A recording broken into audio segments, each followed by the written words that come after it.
ಇದು ಪ್ರಜಾಪ್ರಭುತ್ವದಲ್ಲಿ ಪ್ರಜೆಯೇ ಪ್ರಭು. ಆದರೆ ಪ್ರಜೆಗಳು ಎಲ್ಲಿದ್ದರು ಗೊತ್ತಾ?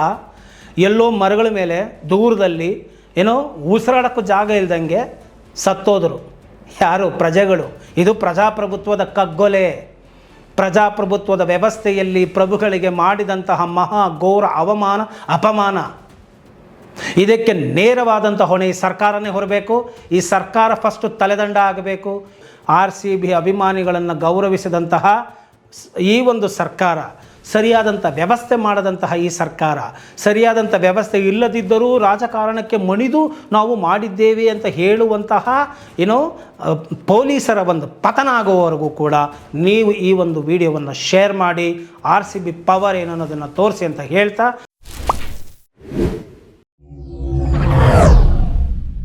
ಈ ಕಾನೂನಿನ ಚಾನೆಲ್ನ ಜೊತೆಗೆ ಈ ಅಂತರ್ಯಾಮಿ ಎಂಬುವಂತಹ ಆಧ್ಯಾತ್ಮಿಕ ಚಾನೆಲ್ ಕೂಡ ನಿಮಗಾಗಿ ಪ್ರಸ್ತುತಪಡಿಸ್ತಾ ಇದ್ದೇನೆ. ತಾವೆಲ್ಲರೂ ನೋಡಿ ಆಶೀರ್ವದಿಸಿ, ಸಹಕರಿಸಿ, ಇತರರಿಗೂ ಕೂಡ ಶೇರ್ ಮಾಡಿ, ಲೈಕ್ ಮಾಡಿ.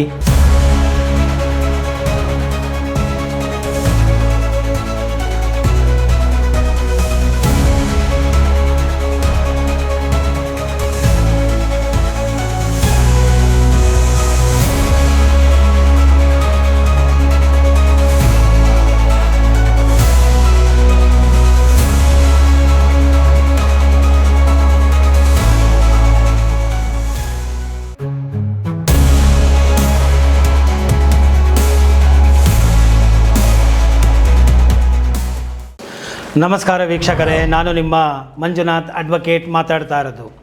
ಇವತ್ತು ಎಲ್ಲಿ ನೋಡಿದರಲ್ಲಿ RCB ಅಂತ ಹೇಳಿ 18 ವರ್ಷಗಳ ಒಂದು ತಪಸ್ಸಿನ ಫಲ ಆದಂತಹ ಈ ಒಂದು RCB ಕಪ್ಪಿನ ವಿಜಯೋತ್ಸವದ ಸಂಭ್ರಮದ ಆಚರಣೆಯ ಬಗ್ಗೆ ಹಾಗೂ ಆ ಒಂದು ಆಚರಣೆಯ ವಿಜಯೋತ್ಸವವನ್ನು ಆರಂಭಿಸಿ ಅದನ್ನು ಸಂತೋಷದ ರೂಪದಲ್ಲಿ ಅಂತ್ಯಗೊಳಿಸುವ ಜವಾಬ್ದಾರಿಯನ್ನು ಹೊತ್ತಿದಂತಹ ಸರ್ಕಾರದ ಬೇಜವಾಬ್ದಾರಿ ಹಾಗೂ ದಿವ್ಯ ನಿರ್ಲಕ್ಷ್ಯದ ಬಗ್ಗೆ ಮಾತನಾಡಬೇಕು. ಹಾಗೂ ಖ್ಯಾತ ವಕೀಲರಾಗಿ ತಮ್ಮ ಅಭಿಪ್ರಾಯವನ್ನು ಇದರ ಬಗ್ಗೆ ತಿಳಿಸಬೇಕು. ಹನ್ನೊಂದು ಜನರ ಮಾರಣ ಹೋಮ ನಡೆದಿದೆ, ಅಮಾಯಕರ ಬಲಿಯಾಗಿದೆ. ಸರ್ಕಾರದ ದಿವ್ಯ ನಿರ್ಲಕ್ಷ್ಯ ಮತ್ತು ಅವರ ಒಂದು ರಾಜಕೀಯದ ಗೀಳಿನ ಒಂದು ಫಲ ಆಗಿ ಅಮಾಯಕರು ಬಲಿಯಾಗಿದ್ದಾರೆ. ಇದರ ಬಗ್ಗೆ ತಾವು ಮಾತನಾಡಬೇಕು ಅಂತ ಹೇಳಿ ಹಲವಾರು ವೀಕ್ಷಕರು ಕೇಳಿಕೊಂಡಿದ್ದರಿಂದ ನನ್ನದೇ ಆದಂತಹ ವೈಯಕ್ತಿಕ ಅಭಿಪ್ರಾಯವನ್ನು, ನನ್ನ ಅಭಿವ್ಯಕ್ತಿ ಸ್ವಾತಂತ್ರ್ಯವನ್ನು ಉಪಯೋಗಿಸಿ ಈ ಒಂದು ವಿಡಿಯೋವನ್ನು ಮಾಡ್ತಾ ಇದ್ದೇನೆ ಸಾರ್ವಜನಿಕರ ಒಳಿತಿಗಾಗಿ. ನೋಡಿ, RCB ರಾಯಲ್ ಚಾಲೆಂಜರ್ಸ್ ಬ್ಯಾಂಗ್ಳೂರು ಇದು ಎಲ್ಲರಿಗೂ ಗೊತ್ತಿರುವಂತಹ ಒಂದು ವಿಚಾರ ಆಗಿದೆ. ಯಾಕೆ ಅಂತ ಹೇಳಿದರೆ, ಈ ಒಂದು ನಮ್ಮ ಭಾರತ ದೇಶದಲ್ಲಿ ಈ ಕ್ರಿಕೆಟು ಎಂಬುದರ ಬಗ್ಗೆ, ಈ ಒಂದು ಆಟದ ಬಗ್ಗೆ ಬಹಳ ಗೀಳಿದೆ ಹಾಗೂ ಕ್ರೇಜ್ ಇದೆ ಮತ್ತು ಕೋಟ್ಯಾಂತರ ಜನರು ಅಭಿಮಾನಿಗಳು ಇದ್ದಾರೆ. ಕ್ರಿಕೆಟ್ ಎಂಬುದು ಏನು ಒಂದು ಎಂಟರ್ಟೈನ್ಮೆಂಟ್ ಆಗಿ ಇದೆ. ಅಂದರೆ ಅದು ಆಟ, ಒಂದು ಸ್ಪೋರ್ಟ್ಸ್.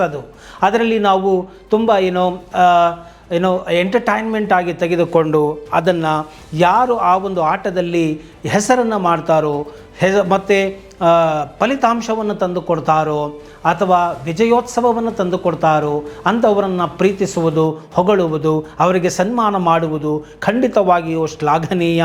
ಅದನ್ನು ಮಾಡಲೇಬೇಕಾಗುತ್ತದೆ. ಹೇಗೆ ಎಲ್ಲ ಶಾಖೆಗಳು ಇದ್ದಾವೋ ಹಾಗೆ ಈ ಒಂದು ಸ್ಪೋರ್ಟ್ಸ್ ಅನ್ನೋದು, ಆಟ ಅನ್ನೋದು ಕೂಡ ಒಂದು ಕ್ರೀಡೆಯ ಭಾಗ ಆಗಿದೆ. ಅದಕ್ಕೆ ನಾನು ಕೂಡ ಹೊರತಾಗಿಲ್ಲ.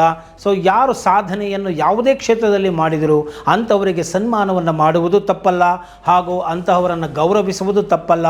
ಅದು ನಮ್ಮ ಆದ್ಯ ಕರ್ತವ್ಯವಾಗಿದೆ. ಅದರಲ್ಲಿಯೂ ಕೂಡ ಈ ಮಾತನ್ನು ಅಂಡರ್ಲೈನ್ ಮಾಡ್ಕೊಳ್ಳಿ. ಏನಪ್ಪ ಅಂತ ಹೇಳಿದರೆ, ಈ ಬ್ರ್ಯಾಂಡ್ ಬೆಂಗಳೂರು ಅಂತ ಹೇಳಿ ಈ ರಾಜಕೀಯ ವ್ಯಕ್ತಿಗಳು ಮಾತನಾಡ್ತಾ ಇದ್ದಾರೆ. ಆದರೆ ಅವರು ಬ್ರ್ಯಾಂಡ್ ಬ್ಯಾಂಗ್ಳೂರು ಮಾಡ್ತಾ ಇಲ್ಲ, ಬ್ಯಾಡ್ ಬ್ಯಾಂಗ್ಳೂರ್ ಎಂಬುವಂತಹ ಬ್ರ್ಯಾಂಡನ್ನು ಇವತ್ತು ಅವರು ಕ್ರಿಯೇಟ್ ಮಾಡಿಬಿಟ್ಟಿದ್ದಾರೆ. ನಿಜವಾಗಿಯೂ ಈ ಒಂದು ಬೆಂಗಳೂರನ್ನು ಬ್ರ್ಯಾಂಡಾಗಿ ಮಾಡಿದಂತಹ ವ್ಯಕ್ತಿ ಯಾರಪ್ಪ ಅಂದರೆ ಅದೇ RCBಯ ನಮ್ಮ ನಾಯಕ ವಿರಾಟ್ ಕೊಹ್ಲಿ. ಆತ 18 ವರ್ಷಗಳು ಯಾವುದೇ ಆಮಿಷಕ್ಕೂ ಒಳಪಡದೆ ಆ ಒಂದು ಬೆಂಗಳೂರಿನ ಅಭಿಮಾನಿಗಳ ಪ್ರೀತಿಗೆ ಒಲಿದು ಮತ್ತು ಶರಣಾಗತನಾಗಿ ಬೆಂಗಳೂರನ್ನು ಪ್ರೀತಿಸಿ ಅವರ ಅಭಿಮಾನಕ್ಕೆ ಗೌರವವನ್ನು ಕೊಟ್ಟು 18 ವರ್ಷಗಳು ಏಕನಿಷ್ಠೆಯಿಂದ ಆತ ತಪಸ್ಸಿನ ರೀತಿಯಲ್ಲಿ ಈ ಒಂದು ಹೋರಾಟವನ್ನು ಮಾಡಿ ಕ್ರಿಕೆಟಿನಲ್ಲಿ ವಿಜಯೋತ್ಸವವನ್ನು ತಂದುಕೊಟ್ಟಿದ್ದಾರೆ. ಸೊ ಬೆಂಗಳೂರಿನ ಕೀರ್ತಿಯು, ಬೆಂಗಳೂರಿನ ಹೆಸರು ವಿಶ್ವವಿಖ್ಯಾತ ಈ ಒಂದು RCBಯಿಂದ ಆಗಿದೆ. ಅಷ್ಟೇ ಯಾಕೆ, ಮೊನ್ನೆ ನಾನು ಮಾಲ್ಡೀವ್ಸ್ಗೆ ಹೋದಾಗ ಅಲ್ಲೂ ಕೂಡ ಯಾರೋ ಒಬ್ಬರು ಯು ಆರ್ ಫ್ರಮ್ ಅಂತ ಕೇಳಿದಾಗ ಐ ಆಮ್ ಫ್ರಮ್ ಬ್ಯಾಂಗ್ಳೂರ್ ಅಂತ ನನ್ನ ಮಗ ಉತ್ತರ ಕೊಟ್ಟಾಗ, ಓ ಬೆಂಗಳೂರು RCB, ಓ ಕಪ್ ನಮ್ಮದೇ ಈ ಸಲ, ಈ ಥರ ಮಾತನಾಡಿದ್ರು ಅವರು. ಅಂದರೆ ಬೆಂಗಳೂರು ಅಂದರೆ RCB ಎಂಬುವಂತಹ ಮಟ್ಟದಲ್ಲಿ ಇವತ್ತು ಬೆಂಗಳೂರು ಬ್ರ್ಯಾಂಡ್ ಆಗಿದೆ. ವಿರಾಟ್ ಕೊಹ್ಲಿ ಏನು ಸಾಮಾನ್ಯ ವ್ಯಕ್ತಿನ? ಆತನ ಬೆಲೆ ಏನು, ಆತನ ಒಂದು ಹೆಸರೇನು, ಪ್ರಸಿದ್ಧಿ ಏನು? ಈತ ಇಂಟರ್ನ್ಯಾಷನಲ್ ಪ್ಲೇಯರ್, ಅಂತಾರಾಷ್ಟ್ರೀಯ ಮಟ್ಟದಲ್ಲಿ ಹೆಸರು ಮಾಡಿದಂತಹ ಒಂದು ಭಾರತೀಯ ಕ್ರಿಕೆಟನ್ನು ಕೂಡ ಮುಂದುವರೆಸಿದಂತಹ ನಾಯಕನಾಗಿದ್ದಾನೆ. ಈಗ ಮೊನ್ನೆ ಕೂಡ RCB ಫೈನಲ್ ಪಂದ್ಯ ಸರಿಸುಮಾರು 65ರಿಂದ 80 ಕೋಟಿಯಷ್ಟು ಜನ ಟಿವಿಯ ಮುಖಾಂತರವೇ ವೀಕ್ಷಣೆಯನ್ನು ಮಾಡ್ತಾಯಿದ್ರು. ಅಂದರೆ ನೀವು ತಿಳ್ಕೊಳ್ಳಿ, ಇಡೀ ಭಾರತದ 80% ಜನ ಆಲ್ಮೋಸ್ಟ್ ಕ್ರಿಕೆಟನ್ನು ನಿನ್ನೆ ನೋಡಿದ್ದಾರೆ. ಅಂತಹ ಹರ್ಷೋದ್ಗಾರವನ್ನು ವ್ಯಕ್ತಪಡಿಸಿದ್ದಾರೆ. ಹುಚ್ಚು ಪ್ರೀತಿಯ ಹೊಳೆಯನ್ನೇ ಹರಿಸಿದ್ದಾರೆ. ರಾತ್ರಿಯಿಂದ ಬೆಳಗಾನ ಅವರು ತಮ್ಮದೇ ಆದಂತಹ ರೀತಿಯಲ್ಲಿ ಅಭಿಮಾನದ ಹೊಳೆಯನ್ನು ಹರಿಸಿದ್ದಾರೆ, ಹರ್ಷವನ್ನು ಉದ್ಘರಿಸಿದ್ದಾರೆ. ಇಂತಹ ಹರ್ಷೋದ್ಗಾರದ ಹೊಳೆಯು ಬೆಂಗಳೂರಿಗೆ ಹರಿದು ಬರುತ್ತೆ ಅಂತಂದರೆ ಪ್ರವಾಹ ಉಪಾಧಿಯಲ್ಲಿ ಬರುತ್ತೆ ಎಂಬುವಂತಹ ಒಂದು ಕನಿಷ್ಠ ಪ್ರಜ್ಞೆಯೂ ಇಲ್ಲದಂತಹ ಬೇಜವಾಬ್ದಾರಿಯಾದಂತಹ ನಾಯಕರುಗಳನ್ನು ನಾವು ಅಧಿಕಾರ ಏನಾಗುತ್ತದೆ ಎಂಬುದನ್ನು ನೀವು ತಿಳಿದುಕೊಳ್ಳಬೇಕು. ಕರ್ನಾಟಕದವರೇ, ಕರ್ನಾಟಕದ ನನ್ನ ಪ್ರೀತಿಯ ವೀಕ್ಷಕರೇ ತಿಳಿದುಕೊಳ್ಳಿ, ಕ್ರಿಕೆಟನ್ನು ನಾನು ಎಷ್ಟು ಪ್ರೀತಿಸ್ತೇನೋ ಅದಕ್ಕಿಂತ ಹೆಚ್ಚು ನನ್ನ ವೀಕ್ಷಕರನ್ನು, ನನ್ನ ಕರ್ನಾಟಕದ ಪ್ರಜೆಗಳನ್ನು ಮತ್ತು ಅಮಾಯಕರನ್ನು, ವೀಕ್ಷಕರನ್ನು ನಾನು ಪ್ರೀತಿಸುವವನಾಗಿದ್ದೇನೆ. ಅಂತಹವರ ಮಾರಣ ಹೋಮ ನಡೀತಲ್ಲ, ಇದಕ್ಕೆ ಯಾರು ಜವಾಬ್ದಾರಿ, ಯಾರು ಹೊಣೆಯನ್ನು ಹೊರ್ತಾರೆ ಮತ್ತು ಯಾರ ಮೇಲೆ FIRಗಳನ್ನು ದಾಖಲು ಮಾಡಬೇಕು ಅನ್ನುವಂತಹ ಒಂದು ನನ್ನ ವೈಯಕ್ತಿಕ ಅಭಿಪ್ರಾಯವನ್ನು ಕೂಡ ನಾನು ಇಲ್ಲಿ ಹೇಳಲಿಕ್ಕೆ ಕೂತಿದ್ದೇನೆ. ನೋಡಿ, ಈ ಒಂದು ಹುಚ್ಚು ಹೊಳೆ ಪ್ರವಾಹೋಪಾದಿಯಲ್ಲಿ ಹರಿದು ಬರುತ್ತೆ ಅನ್ನುವ ಕನಿಷ್ಠ ಪ್ರಜ್ಞೆಯು ಜ್ಞಾನವೂ ಇಲ್ಲದೆ ಇವರ ಫೋಟೋ ತೆಗೆದುಕೊಳ್ಳುವ ಶೋಕಿಗಾಗಿ, ತೆವಲಿಗಾಗಿ ಅಲ್ಲಿ ವಿಧಾನಸೌಧವನ್ನು ಬಳಸಿಕೊಳ್ಳಲಾಯಿತು. ಆ ವಿಧಾನಸೌಧದ ಮುಂದೆ ಇವರು ಪೇಟ ಹಾರವನ್ನಾದರೂ ಒಂದು ಸಂತೋಷದಿಂದ, ನಗುಮುಖದಿಂದ ಅವರನ್ನು ಗೌರವಪೂರ್ವಕವಾಗಿ ಸ್ವೀಕರಿಸಿ ಒಂದು ವೇದಿಕೆಯ ಮೇಲೆ ಒಳ್ಳೆಯ ವಾತಾವರಣವನ್ನು ಸೃಷ್ಟಿ ಮಾಡಿ ಆ ಒಂದು ವೇದಿಕೆಗೆ ಒಂದು ಘನತೆಯನ್ನು ಕೊಟ್ಟು ಇವರು ಸನ್ಮಾನ ಮಾಡಿದ್ರ. ಎಲ್ಲ ಕರ್ನಾಟಕದ ಜನ ನೋಡಿದ್ದೀರಾ ಎಷ್ಟು ಅಸಹ್ಯವಾಗಿ ಇವರು ಅವರನ್ನು ಟ್ರೀಟ್ ನೋಡಿಕೊಂಡ್ರು ಅಂತೇಳಿ. ಒಂದು ಒಳ್ಳೆಯ ರೀತಿಯಲ್ಲಿ ಆತಿಥ್ಯ ಹಾಗೂ ಸನ್ಮಾನವೂ ನಡೆಯಲಿಲ್ಲ. ಇವರಿವರ ಮಕ್ಕಳುಗಳನ್ನು, ರಾಜಕಾರಣದ IASಗಳ, KPSಗಳ ಅಧಿಕಾರಿಗಳ ಮಕ್ಕಳುಗಳನ್ನು ವೇದಿಕೆಗಳ ಮೇಲೆ ಕರೆಸಿಕೊಳ್ಳುವುದು ಏನು, ಅವರ ಜೊತೆ ಫೋಟೋ ಶೂಟ್ಗಳನ್ನು ಮಾಡಿಕೊಳ್ಳುವುದೇನು, ಅಂತಾರಾಷ್ಟ್ರೀಯ ಮಟ್ಟದಲ್ಲಿ ಹೆಸರು ಮಾಡಿದಂತಹ ಕೊಹ್ಲಿಯ ಜೊತೆಯಲ್ಲಿ ಫೋಟೋ ತೆಗೆದುಕೊಂಡು ಇವರು ಬ್ರ್ಯಾಂಡ್ಗಳನ್ನು ಮಾಡಿಕೊಳ್ಳೋದು, ಇವರು ನೇಮು ಫೇಮ್ಗಳನ್ನು ಪಡ್ಕೊಳ್ಳೋಕ್ಕೆ, ಪ್ರಚಾರವನ್ನು ಪಡ್ಕೊಳ್ಳೋದಕ್ಕೆ ಇಷ್ಟು ಗಲೀಜು. ಅಂದರೆ ಇಷ್ಟು ಒಂದು ಕೆಳಮಟ್ಟಕ್ಕೆ ಇವರು ಇಳಿದು ಬಿಟ್ರ ಸರ್ಕಾರದವರು. ಯಾರದೋ ಒಂದು ಸಕ್ಸಸ್ಸಿನಲ್ಲಿ ತಮ್ಮದೇ ಆದ ನಮ್ಮದೇ ಏನೋ ಒಂದು ಪಾಲಿದೆ ಅನ್ನೋ ರೀತಿಯಲ್ಲಿ ಇವರು ಫೋರ್ಸ್ಗಳನ್ನ ಕೊಟ್ಕೊಳ್ಳೋಕ್ಕೆ ಹೋಗಿಬಿಟ್ರು. ಕೂಸನ್ನು ಕಷ್ಟಪಟ್ಟು ಹೊಡೆಯೋರೇ ಯಾರು, ನೋಡೋರೇ ಯಾರು, ಎತ್ತಾಡ್ಸೋರೇ ಯಾರು, ಅದರ ಹೆಸರನ್ನು ಪಡ್ಕೊಳ್ಳೋರೇ ಯಾರು ಅನ್ನಂಗೆ ಆಗೋಯ್ತಿದ್ದು ಕತೆ. ಪ್ರಸವ ವೇದನೆಯನ್ನು ಅನುಭವಿಸಿ 18 ವರ್ಷಗಳಿಂದ ಗರ್ಭದಲ್ಲಿದ್ದಂತಹ ಆ ಒಂದು ನೋವನ್ನು, ಹೋರಾಟವನ್ನು, ಕಿಚ್ಚನ್ನು, ಕನಸನ್ನು ನನಸು ಮಾಡಿದಂತಹ ವ್ಯಕ್ತಿಯನ್ನು ಕರೆದು ಎಷ್ಟರ ಮಟ್ಟಿಗೆ ಇವರು ಗೌರವವನ್ನು ಕೊಡಬೇಕಾಗಿತ್ತು. ಮತ್ತು ಆ ಗೌರವವನ್ನು ಕೊಡದೆ ಇವತ್ತು RCB ಅಂದರೆ ಹೆಸರಿಗೆ ಒಂದು ಬ್ರ್ಯಾಂಡ್ ಇದೆ, ಅಂತಹ RCB ಮೇಲೆ ಇವತ್ತು FIR ಆಗ್ತಾಯಿದೆ. ಅಂದ್ರೇನು, ಆಡಳಿತ ಮಂಡಳಿಯ ಮೇಲೆ ಮಾಡ್ತಾ ಇದ್ದಾರೆ. ಅವ್ರೇನಾದರೂ ಇವ್ರನ್ನ ಕರೆದಿದ್ರಾ, ಇನ್ವಿಟೇಷನ್ ಕೊಟ್ಟಿದ್ರಾ, ಬಂದು ನೀವು ಏರ್ಪೋರ್ಟಿಗೆ ಬಂದು ನಮ್ಮನ್ನು ರಿಸೀವ್ ಮಾಡ್ಕೊಳ್ಳಿ ಮತ್ತು ನಮಗೆ ಸನ್ಮಾನ ಮಾಡಿ ಅಂತ ಅವ್ರೇನಾದ್ರು ಕೇಳಿದ್ರಾ? ಆ ಥರದ್ದು ಏನಾದ್ರು ಇದ್ದರೆ ದಾಖಲೆಗಳನ್ನು ಕೊಡಲಿ. IPLನವರೇ ಮುಖ್ಯಸ್ಥರೇ ಹೇಳಿದ್ದಾರೆ, ನಮಗೆ ಈ ಒಂದು ಆರ್ಗನೈಸ್ ಮಾಡ್ತಾ ಇರೋದು ಕೂಡ ನಮಗೆ ಯಾವುದೇ ರೀತಿಯಲ್ಲಿ ಮಾಹಿತಿ ಇಲ್ಲ, ಏನೂ ಇಲ್ಲ ಅಂತ ಹೇಳಿದ್ದಾರೆ. ಇವ್ರನ್ನ ಕರೆದಿದ್ದು ಫಸ್ಟ್ ಆಫ್ ಆಲು, ಈಗ ವಿರಾಟ್ ಕೊಹ್ಲಿ ಆಗಲಿ ಅಥವಾ RCB ತಂಡ ಆಗಲಿ, IPL ಆಗಲಿ ಸರ್ಕಾರವನ್ನು ಏನಾದರೂ ಹೇಳಿದೆಯಾ? ಈಗ ಬೇರೆ ಬೇರೆ ತಂಡಗಳು ಗೆದ್ದೇ ಇಲ್ವಾ? ಆ ತಂಡಗಳೆಲ್ಲ ಯಾವ ರೀತಿಯಲ್ಲಿ ಆಚರಣೆಗಳನ್ನು ಮಾಡ್ತು, 1 ದಿನ 2 ದಿನ 3 ದಿನಗಳನ್ನು ತೆಗೆದುಕೊಂಡು ಒಳ್ಳೆಯ ಪ್ಲ್ಯಾನ್ ಆಫ್ ಆ್ಯಕ್ಷನ್ POA ಅಂತ ಕರೀತಾರೆ, ಪ್ಲ್ಯಾನ್ ಆಫ್ ಆ್ಯಕ್ಷನ್ನ ಮಾಡಿ ವ್ಯವಸ್ಥಿತವಾದ ರೀತಿಯಲ್ಲಿ ಸಜ್ಜುಗೊಳಿಸಿ ಯಾವುದೇ ತರಾತುರಿಯಿಲ್ಲದೆ ಆತುರವಿಲ್ಲದೆ ಯಶಸ್ವಿಯಾಗಿ ಸಂಭ್ರಮ ಸಡಗರಗಳನ್ನು ಆಚರಣೆ ಮಾಡಿದ್ದು ಉಂಟು.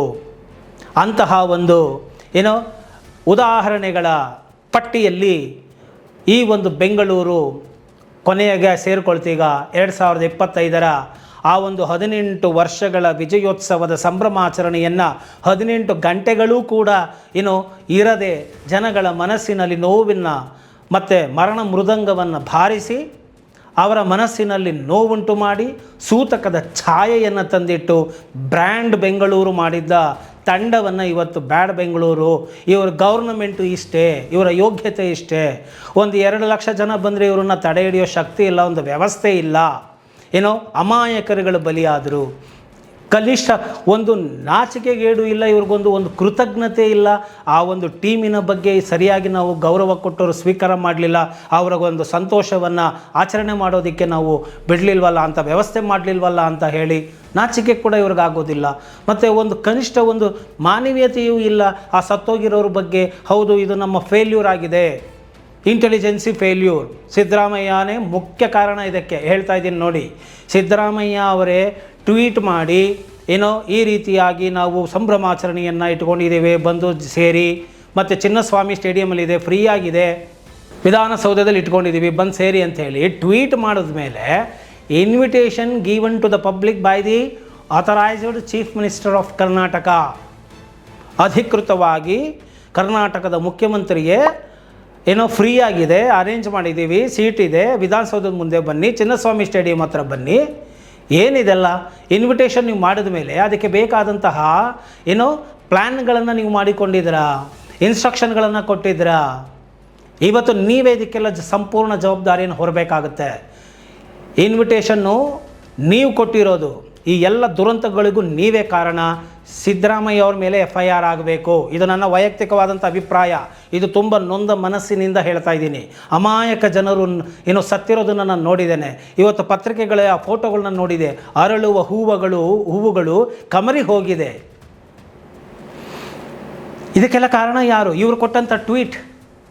ಚಿನ್ನಸ್ವಾಮಿ ಸ್ಟೇಡಿಯಂ ಇದೆ, ಅಲ್ಲಿ ಆಟ ಆಡೋಕ್ಕೆ ಬರ್ತಾಯಿದ್ರು. ಅದೇ ಸ್ಟೇಡಿಯಮ್ಮಲ್ಲಿ ಅದೇ ಪ್ರಕಾರ ನೀವು ಟಿಕೆಟ್ಗಳನ್ನು ಇಟ್ಟು ಇಂಥ ಟೈಮ್ ಅಂತ ಫಿಕ್ಸ್ ಮಾಡಿ ಪ್ಲ್ಯಾನ್ ಪ್ರಕಾರ ಸ್ಟೇಡಿಯಮ್ಮಿನ ಪ್ರಕಾರ 2 ಗಂಟೆಗಳಿಗೂ ಮುನ್ನ ಅಲ್ಲಿ ಆಡಿಯನ್ಸ್ಗಳನ್ನು ಬಿಟ್ಬಿಡಬೇಕು ಒಳಗಡೆ ಅಂತ ರೂಲ್ಸ್ ಇದೆ.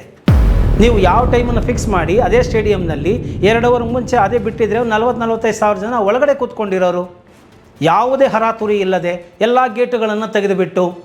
ಮತ್ತು ಮಿಕ್ಕಿದವರಿಗೆ ಹೊರಗಡೆ ಒಂದು ದೊಡ್ಡ ಸ್ಕ್ರೀನ್ಗಳನ್ನ ವ್ಯವಸ್ಥೆ ಮಾಡಿದ್ದಿದ್ರೆ ಆಗೋಗ್ತಾಯಿತ್ತು. ಮಿಕ್ಕಿದವರು ಟಿ ವಿನಲ್ಲಿ ನೋಡ್ಕೊಳ್ತಾ ಇದ್ರು.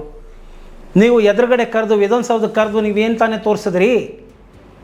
ಅವ್ರ ವೇದಿಕೆ ಮತ್ತು ಅದು ಹಸಿರು ಗಾರ್ಡನ್ನು, ಅದು ಬಿಟ್ಟು ನಂತರ ರೋಡ್ ಏನು ಕಾಣುತ್ತೆ? ಹೈಕೋರ್ಟು ಮರಗಳ ಮೇಲೆ ನಿಂತ್ಕೊಂಡು ನೋಡುವಂಥದ್ದು ಜನ ಪ್ರಾಣಗಳು ಹೊರಟೋಗ್ತವೆ. ಯಾಕೆ ಬೇಕು? ಅಲ್ಲಿಂದ ಹೋಗ್ಲಿಕ್ಕೆ ಕಾಣುತ್ತಾ? ಅವ್ರ ಬೆನ್ನುಗಳನ್ನು ಇವ್ರುಗಳ್ನ ನೋಡ್ಕೊಂಡು ಬರೋಕ್ಕಾಗುತ್ತಾ? ಕೊಹ್ಲಿನ ಹೋಗ್ಲಿ ಜೊತೆಯಲ್ಲಿ ನೋಡಿದ್ದಾಯ್ತಾ? ಸೆಲ್ಫಿ ತೊಗೊಳಕ್ಕಾಯ್ತಾ? ಇದನ್ನೆಲ್ಲ ಟಿ ವಿನಲ್ಲಿ ನೋಡ್ಬೋದಾಯ್ತಲ್ಲ. ಅನಾವಶ್ಯಕವಾಗಿ ಅಮಾಯಕರ ಮಾರಣ ಆಗೋಯ್ತಲ್ಲ. ಪಾಪ ನೊಂದ ಆ ತಂದೆ ತಾಯಿಯರ ಕಷ್ಟಗಳನ್ನು ಯಾರು ಕೇಳ್ತಾರೆ? ದುರಹಂಕಾರದಲ್ಲಿ ಪ್ರಜೆಗಳು ಕೊಟ್ಟಿರ್ತಕ್ಕಂಥ ಟ್ಯಾಕ್ಸ್ ಪೇಮೆಂಟ್ಗಳನ್ನು ಇವರ ಅಪ್ಪನ ಆಸ್ತಿ ಅನ್ನೋ ಥರದಲ್ಲಿ 10 ಲಕ್ಷ ಘೋಷಣೆ ಮಾಡ್ತೀನಿ ಅಂತ ಹೇಳ್ತಾರೆ. ಬೇರೆ ಇನ್ನೆಲ್ಲ ನೋಡಿದ್ರೆ ಜಾಸ್ತಿ ಘೋಷಣೆಗಳನ್ನು ಮಾಡ್ತಕ್ಕಂಥವರು ಇವರ ಬೇಜವಾಬ್ದಾರಿಗೆ ಆದಾಗ ಕೇವಲ 10 ಲಕ್ಷವನ್ನು ಕಟ್ಟುತ್ತಾರೆ. ಮನುಷ್ಯ ಬದುಕಿದ್ದಾಗ ಕ್ಷಣಕ್ಕೂ ಆತನು ದುಡಿಯುವಂತಹ ಉಸಿರಾಡುವಂಥ ಒಂದು ಗಾಳಿಗೆ ಟ್ಯಾಕ್ಸ್ ಬಿಟ್ಟರೆ ಮಿಕ್ಕಿದ್ದು ಎಲ್ಲಕ್ಕೂ ಟ್ಯಾಕ್ಸ್ನ ಪೀಕ್ತಾರೆ. ಅದೇ ಒಬ್ಬ ಮನುಷ್ಯ ಸತ್ತರೆ, ಅರಳುವ ಪ್ರತಿಭೆಗಳು ಸತ್ತರೆ ಅದಕ್ಕೆ 10 ಲಕ್ಷ ಬಿಸಾಕ್ತೀನಿ ಅಂತಾರೆ. ಟ್ಯಾಕ್ಸ್ ದುಡ್ಡಲ್ಲಿ ಒಂದಷ್ಟು ಮರಗೋದಿಲ್ಲ, ಒಂದು ಹೃದಯ ಇಲ್ಲ, ಒಂದು ಮಮತೆ ಇಲ್ಲ, ಬೇಜವಾಬ್ದಾರಿತನವನ್ನು ಹೊರುವಂತಹ ಒಂದು ನಿಸ್ವಾರ್ಥ ಬುದ್ಧಿ ಇಲ್ಲ, ನಿಷ್ಪಕ್ಷಪಾತವಾಗಿ ಮಾತನಾಡೋದಿಲ್ಲ, ತಪ್ಪನ್ನು ಒಪ್ಪಿಕೊಳ್ಳುವಂತಹ ಒಂದು ಉದಾರತೆ ಇಲ್ಲ. ಎಲ್ಲೂ ಆಗಿಲ್ವಾ ಈ ಥರ? ಎಲ್ಲ ಕಡೆನೂ ಆಗುತ್ತೆ, ನೀನು ಮಾಡು, ನಿನ್ನ ಯೋಗ್ಯತೆ ಏನು?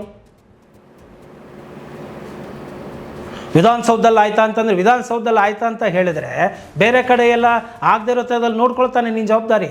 ನೀವು ಅಲ್ಲಿದ್ರಿ ಅಂತ ನಿಮ್ಗೆ ಅಲ್ಲಿ ಫೋರ್ಸ್ ಹಾಕಿದ್ರಿ. ಬೇರೆ ಕಡೆ ಜನಗಳು ಎಲ್ಲಾಗ ಸಾಯ್ಲಿ ಬಿಡು, ಅಲ್ಲೆಲ್ಲಿಕ್ಕೆ ಬೇಕು ಪೊಲೀಸ್ ಫೋರ್ಸು?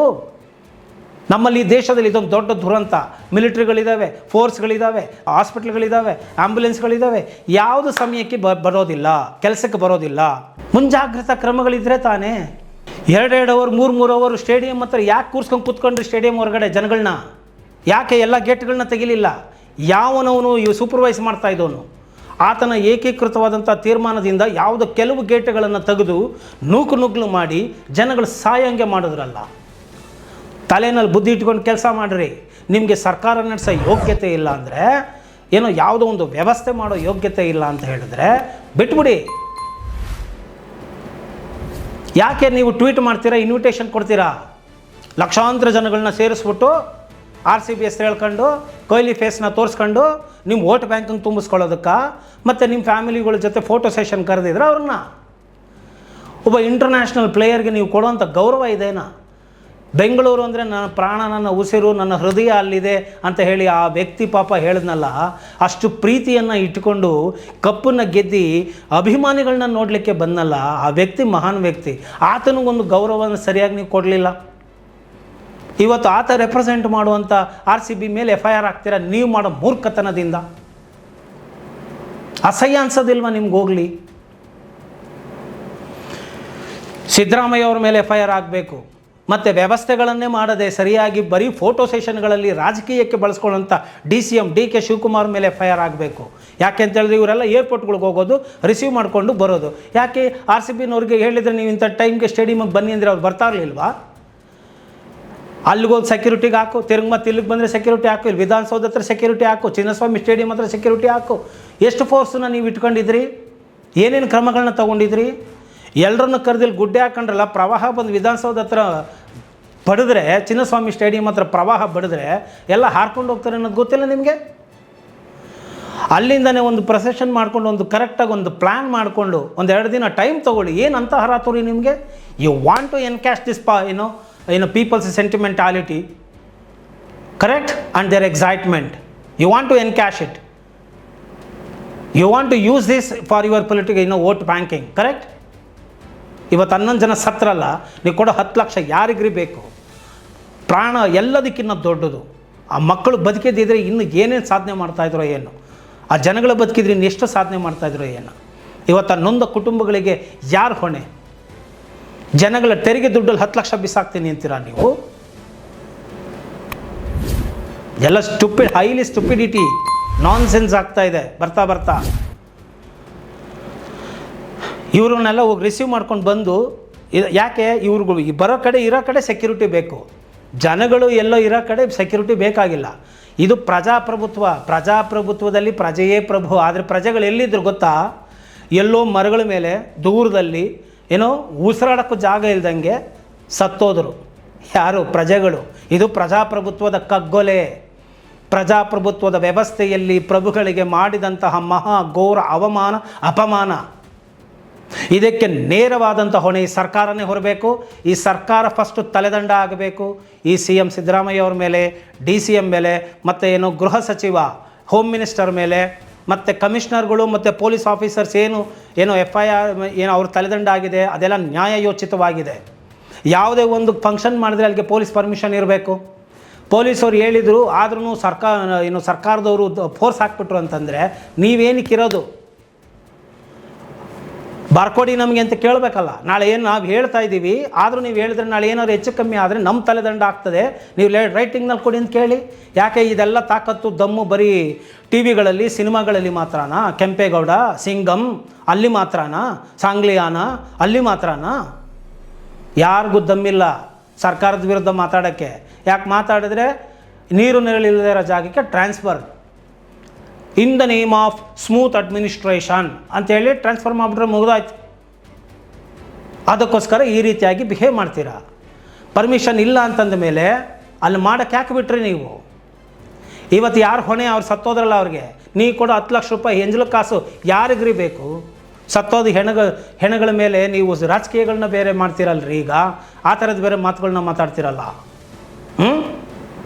ಪರ್ಮಿಷನ್ ಇಲ್ಲದ ಯಾಕೆ ಮಾಡೋಕ್ಕೆ ಬಿಟ್ಟರೆ? ಅದಕ್ಕೆ ಎಲ್ಲ ಪೊಲೀಸರು ತಲೆದಂಡ ಆಗಬೇಕು, ಎಲ್ಲರ ಮೇಲೆ ಎಫ್ ಐ ಆರ್ ಆಗಬೇಕು. ಈ ಕಾಂಗ್ರೆಸ್ ಸರ್ಕಾರ ಇದು ಹುರುಳಬೇಕು. ಯಾಕಂದರೆ ಜನಸಾಮಾನ್ಯ ಪ್ರಜಾಪ್ರಭುತ್ವದ ಕಗ್ಗೊಲೆ ಆಗಿದೆ, ಪ್ರಜೆಗಳ ಕಗ್ಗೊಲೆ ಆಗಿದೆ, ಅಮಾಯಕರ ಕಗ್ಗೊಲೆ ಆಗಿದೆ, ಮಾರಣ ಹೋಮ ಆಗಿದೆ. ಇದಕ್ಕೆ ಕಾರಣ ಸರ್ಕಾರದ ಬೇಜವಾಬ್ದಾರಿಯಾಗಿದೆ. ಇದಕ್ಕೆ ಅವರು ಬೆಲೆ ತೆರಲೇಬೇಕು.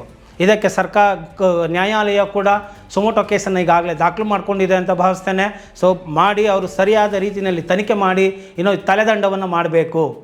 ಯಾರು ಟ್ವೀಟ್ ಮಾಡಿದ್ರೋ, ಯಾರು ಇನ್ವಿಟೇಷನ್ ಕೊಟ್ಟರೋ ವಿತೌಟ್ ಪ್ರಾಪರ್ ಪ್ಲಾನ್ ಆಫ್ ಆ್ಯಕ್ಷನ್ನು, ನಮ್ಗೆ I didn't expect this kind of audience. Then what kind of sense you have?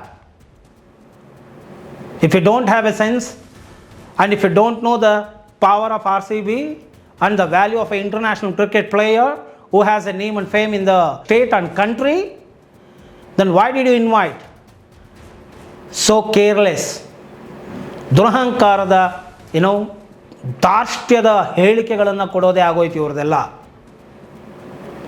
ಆದ್ದರಿಂದ ಇದೆಲ್ಲವೂ ಕೂಡ ನಿಲ್ಲಬೇಕು. ಮತ್ತು ಈ ಇನ್ವಿಟೇಷನ್ ಕೊಟ್ಟಂಥವ್ರು ಎಲ್ಲರ ಮೇಲೂ ಕೂಡ ಎಫ್ ಐ ಆರ್ಗಳು ದಾಖಲಾಗಬೇಕು ಅಂತ ಹೇಳಿ ನಾನು ಹೇಳ್ತೇನೆ. ಪೊಲೀಸವ್ರು ಏನು ತಲೆದಂಡ ಆಗಿದೆ ಇದೆಲ್ಲ ಸರಿ ಇದೆ. ಯಾವುದೇ ಅಧಿಕಾರಿಗಳ ಮೇಲೇನೂ ಏನು ಬೇಕಾಗಿಲ್ಲ, ಯಾವುದೇ ಕರುಣೆ ಬೇಕಾಗಿಲ್ಲ. ಯಾಕಂದರೆ ಸತ್ತಿರೋದಕ್ಕಿಂತ ದೊಡ್ಡದಲ್ಲ ಇವ್ರ ತಲೆದಂಡಗಳು. ಪೊಲೀಸ್ ಕಮಿಷನರ್ ಆದವ್ರು ಹೇಳಬೇಕು, ಇಲ್ಲ ನಾವು ಮಾಡೋಕ್ಕೆ ಬರೋದಿಲ್ಲ ಅಂತ. ಇಲ್ಲ ಅದನ್ನು ಕೇಳೋ ದಮ್ಮಿಲ್ಲ ಅಂದರೆ ಇಳಿದು ಹೋಗ್ತಾ ಇರಲಿ. ಅಲ್ಟಿಮೇಟ್ಲಿ ಇವ್ರು ಇರೋದು ಜನಗಳನ್ನ ಸರ್ವ್ ಮಾಡೋಕ್ಕೆ ಹೊರಸು ಮಿನಿಸ್ಟ್ರುಗಳಿಗೆ ಅವ್ರು ಹೇಳ್ಬಿಟ್ರು ಅಂತ ಅವ್ರಿಗೆ ಬಟರ್ ಹಚ್ಕೊಂಡು ಕೂತ್ಕೊಳ್ಳೋದಕ್ಕಲ್ಲ ಇರೋದು ಇವರು. Ultimately, after all, they are all servants to the public and they need to serve and they have to safeguard the public's interest. Ticket ಇದೆ ಅಂದಿದ್ರೆ ಇಂಥ ಕಡೆ ಒಂದು ಸ್ಟೇಡಿಯಮಲ್ಲಿ ಒಂದು ಕಡೆ ಮಾಡ್ತೀನಿ ಅಂದಿದ್ರೆ ಜನಗಳು ಬರ್ತಿರಲಿಲ್ಲ. ನಿಮ್ಮ ಗೀಳಿಗೆ ಯಾಕ್ರಿ ಅಮಾಯಕರ ಬಲಿ ಮಾಡ್ತೀರಾ ಅಂತ ಅರ್ಜೆನ್ಸಿ ಏನ್ರಿ ಇತ್ತು? Do you want to encash ಅಷ್ಟೇ, ಪ್ಲ್ಯಾನ್ ಇಲ್ಲ, ಏನು ಬೇಕಿಲ್ಲ ನಿಮಗೆ. ಫೋಟೋ ಸೆಷನ್ಗಳಾಯ್ತಲ್ವಾ, ಫ್ಯಾಮಿಲಿದು ಎಲ್ಲ ದೊಡ್ಡ ಎನ್ಲಾರ್ಜ್ ಮಾಡ್ಕೊಳ್ಳಿ, ತಗೊಂಡು ಇಟ್ಕೊಳ್ಳಿ, ಸ್ಟೇಟಸ್ಗಳು ಸೋಷಿಯಲ್ ಮೀಡಿಯಾದಲ್ಲಿ ಮಿಂಚಿಸ್ರಿ, ಬೇರೆಯವ್ರ ಮಕ್ಕಳು ಸತ್ತೋಗಲಿ, ಬೆಳೆದು ಉದ್ಧಾರ ಆಗಬೇಕಾದಂಥವ್ರು ಸಾಯಲಿ, ನೀವು ಫ್ರೇಮ್ ಹಾಕ್ಕೊಂಡು ಚೆನ್ನಾಗಿ ಇಟ್ಕೊಳ್ಳಿ. ಇವಾಗ ಹೇಸಿಗೆ ಗೇಡಿ ಇವೆಲ್ಲ. ಆ ಒಂದು ವಿಜಯೋತ್ಸವನ ಆಚರಣೆ ಮಾಡೋಕ್ಕೂ ಕೂಡ ನೀವು ಬಿಡಲಿಲ್ಲ. ನೀವು ಭಾಳ ದುಃಖ ಆಗುತ್ತೆ, ನೋವಾಗುತ್ತೆ.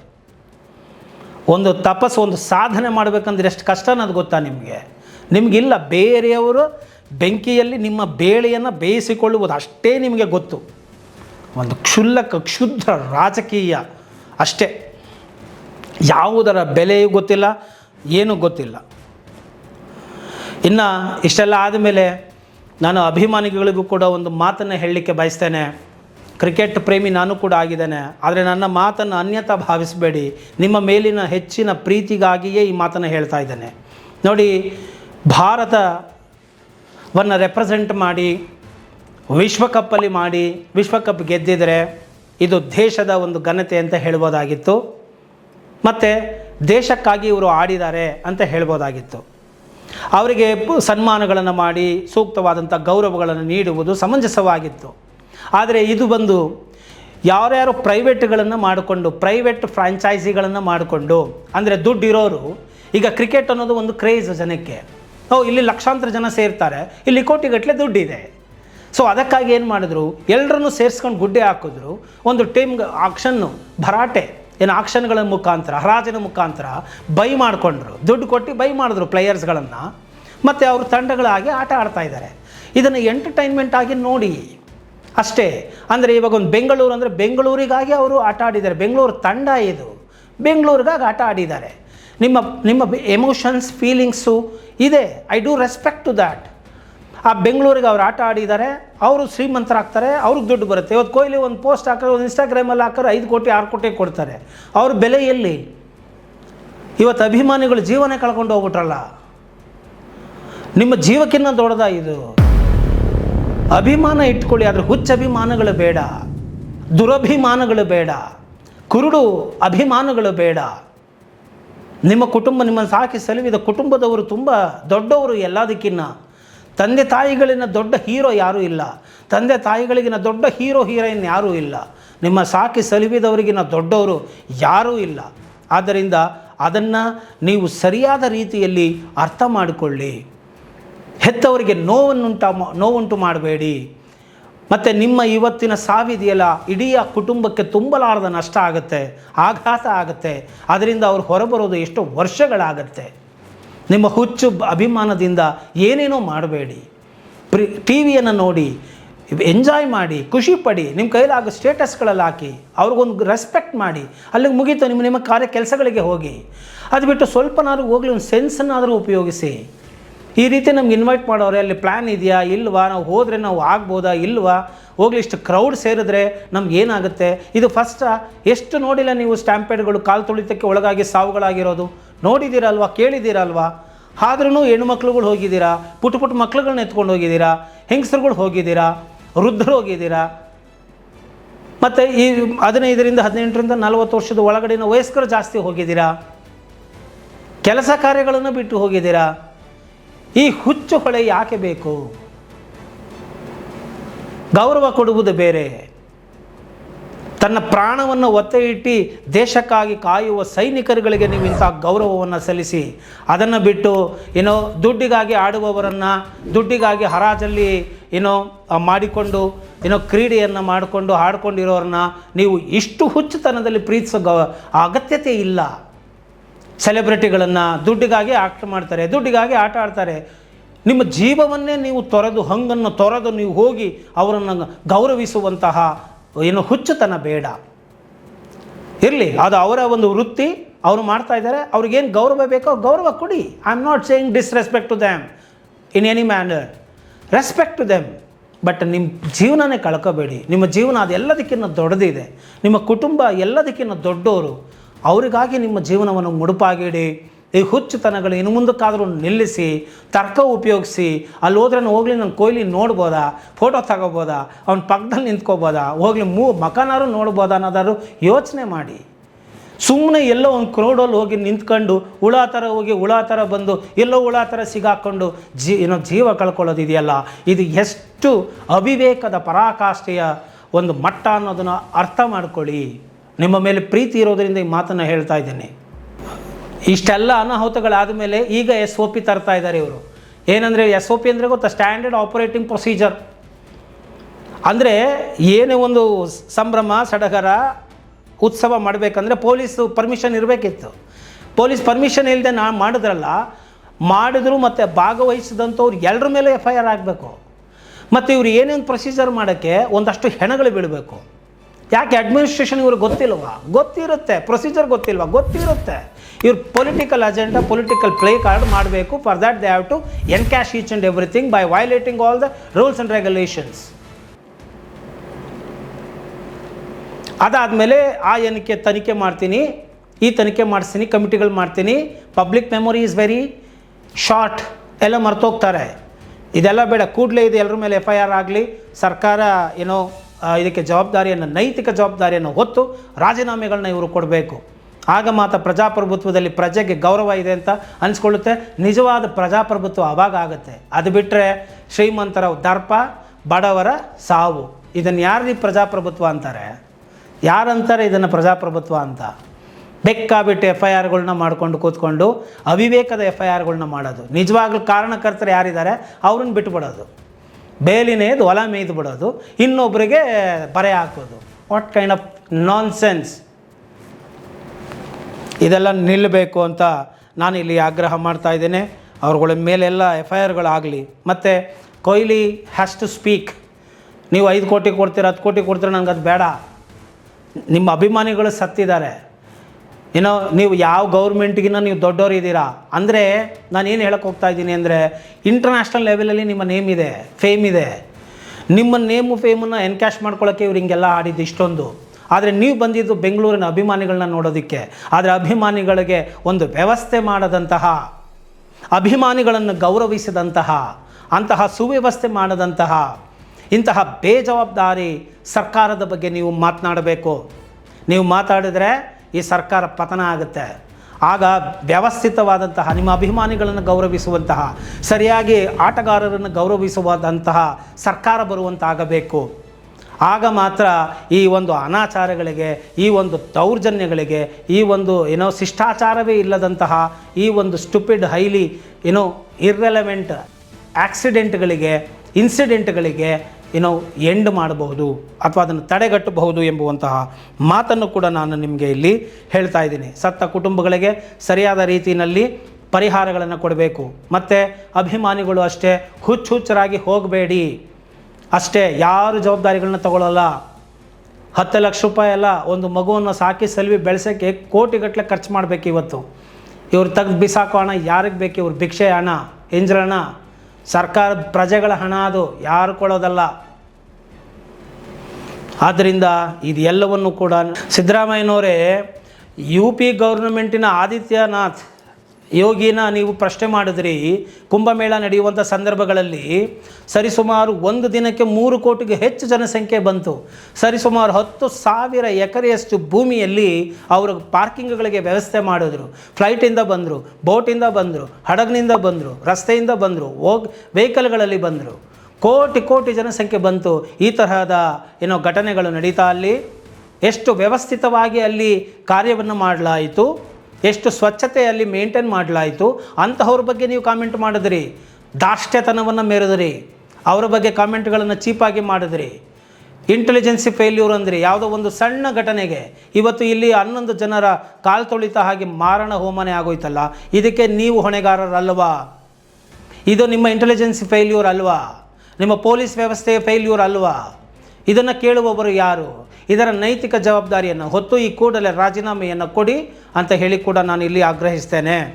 ಆದ್ದರಿಂದ ನನ್ನ ಒಂದು ಒಳ ನೋವನ್ನು ಅರ್ಥ ಮಾಡಿಕೊಂಡು ಇದು ಸರಿ ಅಂತ ಅನಿಸಿದ್ದೆ ಆದಲ್ಲಿ RCB ಫ್ಯಾನ್ಸ್ಗಳಾದಂಥ ನೀವು ಏನು ಮಾಡಬೇಕು, ಪ್ರತಿಯೊಬ್ಬರಿಗೂ ಈ ವಿಡಿಯೋನ ಶೇರ್ ಮಾಡಿ.